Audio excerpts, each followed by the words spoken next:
a long time ago, I mean, we're going back years at this point, my horrible aim in Escape from Tarkov ended up helping a guy cure his cancer. Now, there's a tie-in with this and how Risk of Rain 2 and Gearbox Interactive purchasing Risk of Rain 2 also ties into the horrible performance of Risk of Rain 2 and a silver lining. So let me take you back. A couple of years ago, we end up running into this guy randomly. You need help with the task? Kind of. What tasks are you doing? Here, I'll come down. Hold on.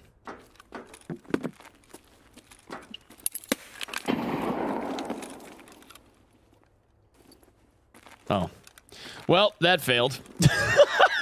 He asks me, he hears me, because I'm being a meme lord, he hears me and asks me if I need any help.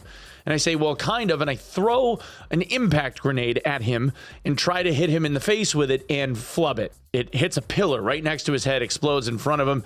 And I go, well, this is awkward, and I go to walk away. He still VoIPs after me. He says, no, really, do you need any help? And I said, well, I needed a nade kill. The guy takes the time to walk around the map with me to find another grenade in a box and lets me throw it at him and kill him for my last kill for Grenadier, a quest in Escape from Tarkov. Dude was awesome. Turns out that he was live at the time. I find out who he is. His name is BrotoHub. We end up sending a bunch of people over to him. Long story short, he had a dono bar up for cancer treatment that he needed in order to help him cure his cancer that he had. Luckily enough, he's still here with us, and we were able to put together like $5,000 in extremely short order and send it over to him so that he could pursue that treatment at hospital. He even went so far as to call his dad live on stream. Everybody was crying. It was an awesome moment in the history of the stream. Now, that same guy, BrotoHub, just the other day, ended up writing a tweet in response to the head of Gearbox Software. Now, what does this have to do with Risk of Rain 2, you ask? Well, Risk of Rain 2, made by Hapu Games originally, ended up being purchased by Gearbox. Gearbox took over the project, and came out with this new DLC. And back on August 27th, Randy Pitchford, the CEO of Gearbox Software, ends up taking to Twitter to exclaim that we did it. They put the game at the ranked first in downloads, purchases on Steam, at least for a short while. The problem, of course, with this DLC and Gearbox having taken it over is that Gearbox fucked it up. They ended up ruining what was at one time a fantastic game and now made it completely rife with bugs where interactions between different items didn't work right. Certain things would completely brick entire runs if you had them in your inventory as items. Entire items had to be completely avoided, and other like assorted bugs that I can't even go into because the list is so long so far as like audio bugs and clipping issues and visual issues and stuff that just outright would completely ruin runs that it would take an entire video just to go through them all. In fact, a YouTuber already did. The YouTuber Wooly even went so far as to put out a 26-minute YouTube tier list about all of the different bugs that are in the game. And they are hilarious. But the problem, of course, being that Gearbox, apparently who can't be bothered to do any decent QA with the Borderlands series of games over the last however many years, and now a game as beloved as Risk of Rain 2, they can't seem to do anything right. They went through and even revamped some certain visual aspects, like the health bar, or like the visual indicator of what happens when you get to low HP, or the fact that like fall damage and how fast that is realized is not only delayed, at least in part as a percentage, but how just about everything in the game, including the director, meaning the thing that spawns the enemies for you to fight, and the rate at which they attack you and the rate at which you attack them is completely tied to frame rate. Just that by itself is insane. But Randy Pitchford, the CEO of Gearbox, taking credit for the success of the DLC and its sales, didn't sit well with Broto. Broto went and called him out on this, saying that just because your name is attached to Gearbox doesn't mean you did anything for Risk of Rain 2. You slapped your name on it like you did anything, and you ruined the Borderlands movie. The last two Borderlands games were horrible. Why are you like this, dude? Risk of Rain is a good game. Leave it be. Randy responded, why are you being a hater? Broto says, I'm not doubting the creation of Risk of Rain 2 DLC to be good, although it wasn't. but no one had really played it at that point in time. I'm doubting your judgment and shot calling ability to do anything good anymore. Let's take a moment to think about it. I'm going to say this with love because the Borderlands series has been my comfort place. Now, Brodo is an extremely nice guy, but this basically caused a riot with people on Reddit and on Twitter, like all going in on Pitchford about his taking credit for this. Now, Randy decided that he was going to like double and triple down even, and then went so far as to compare himself to the Beatles by saying that he wished everything could be a hit, but that's not how it works. Even the greatest musical act of all time, the Beatles, had a 25% hit rate, and he's sure that they all recorded all of their songs with love and commitment to the art and belief in quality of their work.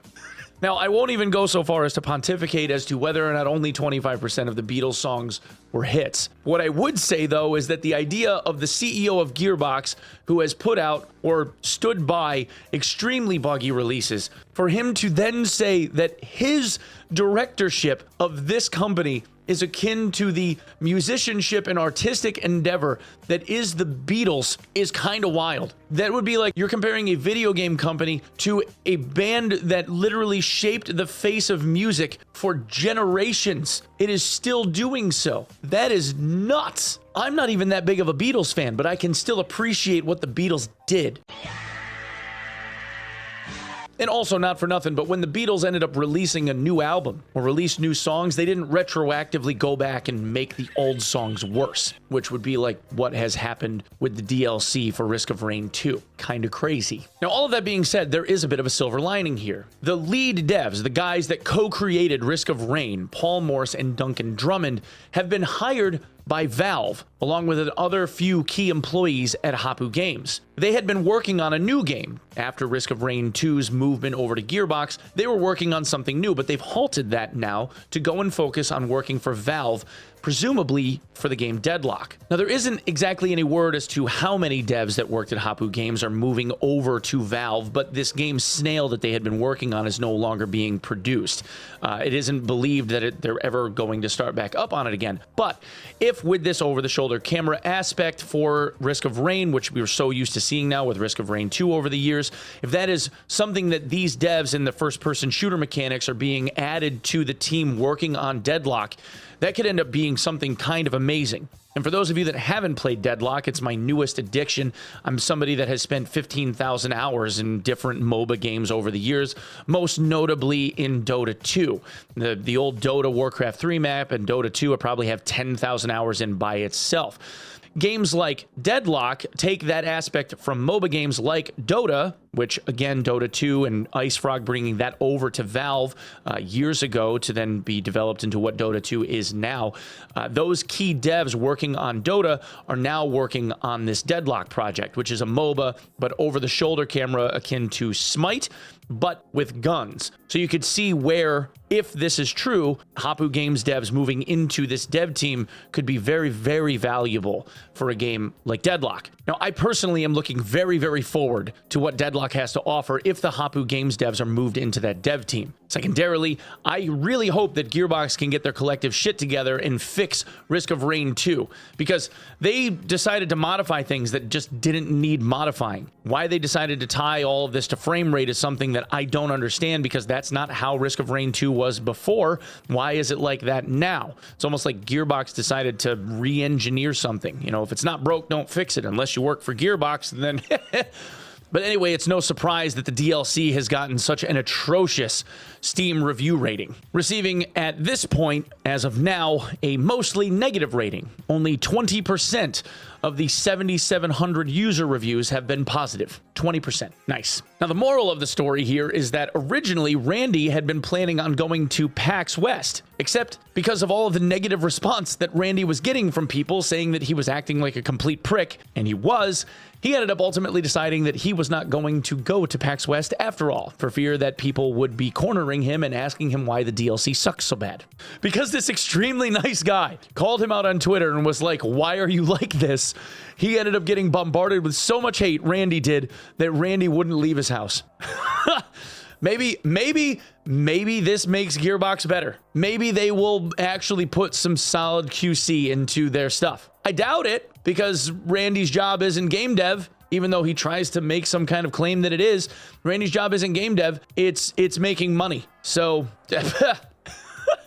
anyway, guys, that's what I have for this one. Thanks so much for coming and checking it out. If you'd be so kind as to sub the channel here, that would be amazing. I would appreciate that very, very much. Otherwise, come by the stream. I'm live every day around 6 to 7 a.m. Eastern Standard Time over at twitch.tv/onepeg.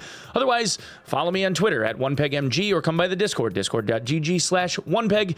Otherwise, I suppose I will see you in the next one. Thanks so much for lending me your eyeballs, everybody. We'll see you real soon. Peace.